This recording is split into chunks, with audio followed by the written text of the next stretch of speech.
For our lovely patient today, we have a mid-facial deficiency, which is being perceived as an under-eye deficiency. And so layering some filler in the deep facial cheek fat compartments can be extremely rejuvenating. This is Restylane Lyft, which is a really nice cheek filler and will hold really beautifully in the mid-face. With the cannula, we can safely go to the different compartments here with minimal risk.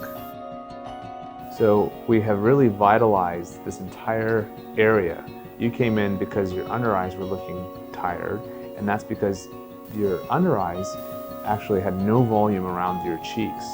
So by using a cheek filler and then blending it with your eyelid, we have given you a far more rested appearance. Thank you. I feel so much more confident than I did before. Yeah, how was the pain? No pain. Awesome, awesome. And you're not gonna have any bruising. Oh, great. That's Yeah. even better.